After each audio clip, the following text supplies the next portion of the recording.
Bienvenue dans la Transentreprise, bienvenue sur un nouveau format. On évoque la reprise session d'entreprise en période de crise. On va s'intéresser aux contraintes internes, celles éventuellement qui peuvent être embûches ou parfois de la perte de temps tout simplement. Véronique, quelles sont les contraintes internes ? Alors oui, effectivement, il existe des contraintes internes qui peuvent découler de l'environnement externe, mais qui sont aussi très souvent propres à l'entreprise et résultantes de son histoire et de sa construction. Ce sont des étapes charnières pendant lesquelles il faut prendre des bonnes décisions pour préparer au mieux l'entreprise, surtout si on envisage une transmission dans les 3 à 5 ans. Véronique, à l'instant, vous disiez que les contraintes internes pouvaient découler de l'externe, Olivier. Est-ce que c'est le cas ?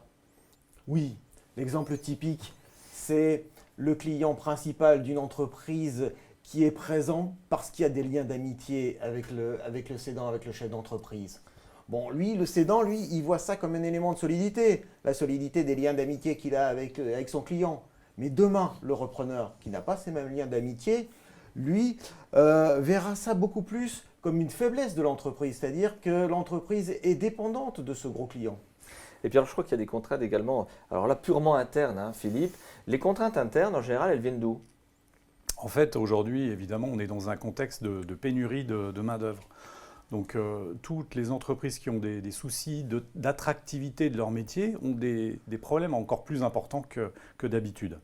Et évidemment, s'il n'y a pas d'équipe, souvent il n'y a pas de reprise. Enfin voilà, il faut absolument qu'il y ait une équipe solide pour que ça intéresse un repreneur d'entreprise. La clé, c'est donc la majeure partie des collaborateurs. Oui, voilà. Et les compétences du coup. Et les compétences, et c'est vrai que si bien sûr le dirigeant d'entreprise n'a pas mis en place ou a des difficultés sur l'aspect de la pyramide des âges, donc si en effet, par exemple, il a du mal à accueillir des jeunes recrues, évidemment, ça sera un problème pour le repreneur. Donc le problème de ces aspects internes, c'est que c'est lié aussi au mode de management, bien sûr, du dirigeant, de ce qu'il a mis en place. Et plus l'équipe sera petite, et plus les impacts sont forts, et donc plus les risques sont importants pour l'entreprise. À quoi il faut être vigilant, Philippe ? Il y a en tout cas un diagnostic, là aussi, de transmissibilité à faire pour poser un constat sur le mode de management, sur le niveau de délégation, sur l'autonomie de l'équipe, sur évidemment la politique de rémunération. Enfin, tous ces aspects-là sont importants pour qu'on puisse faire le constat. Est-ce que l'entreprise va tenir debout sans son dirigeant, sans le vendeur de l'entreprise ? Est-ce qu'elle va tenir debout sans lui ? Et c'est là, évidemment, l'important de mesurer ces contraintes internes.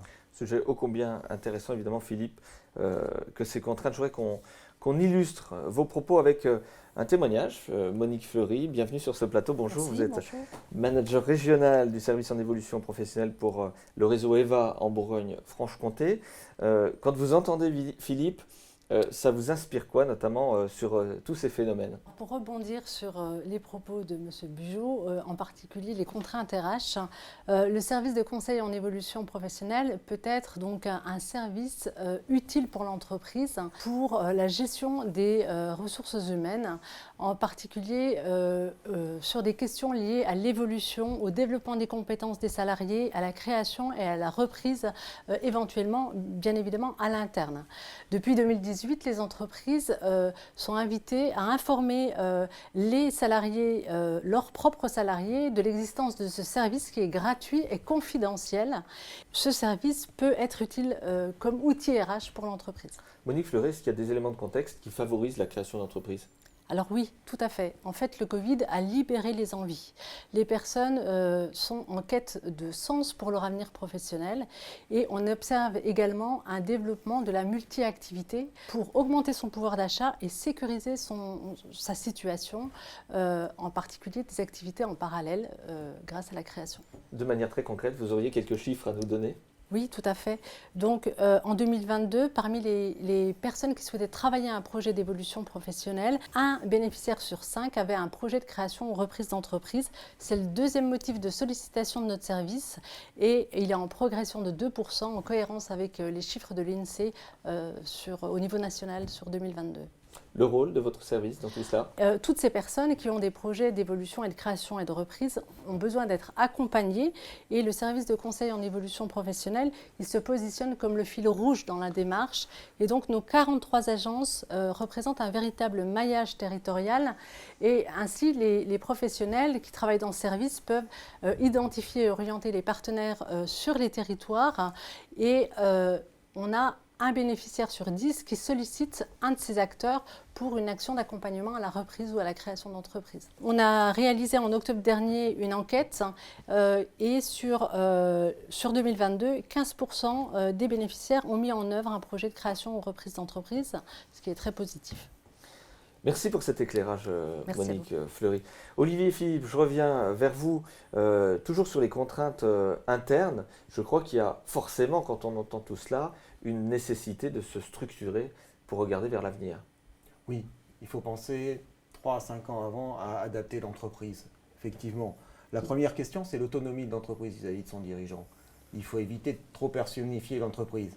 C'est jamais bon que des clients veuillent absolument voir le chef d'entreprise.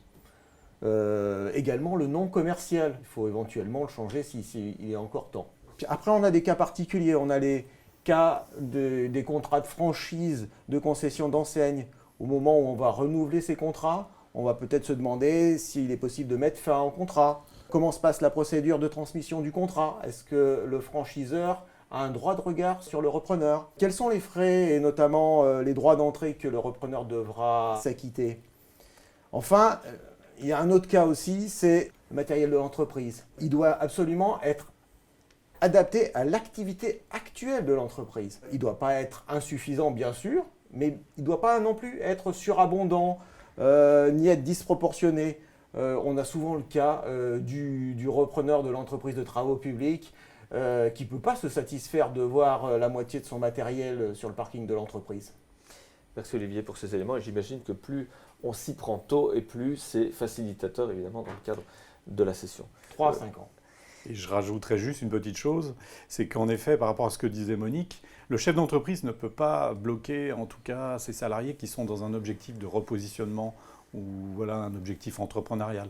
Au contraire, il a plutôt intérêt à accompagner en effet ces nouveaux objectifs dans son équipe pour en faire des forces, bien sûr.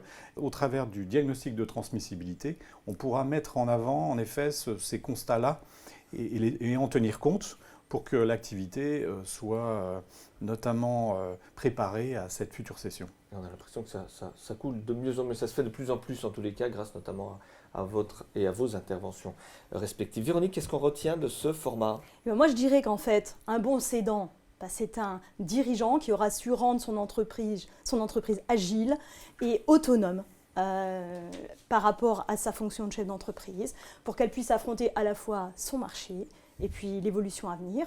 Finalement, la transmission est un rebond. Merci Véronique, on espère tous que vous en savez plus. Merci également à Monique Fleury pour son témoignage et ce passage aujourd'hui dans cette émission Transentreprise. Évidemment, merci Olivier, merci Philippe. Merci. À très vite merci. Pour une nouvelle émission de la Transentreprise.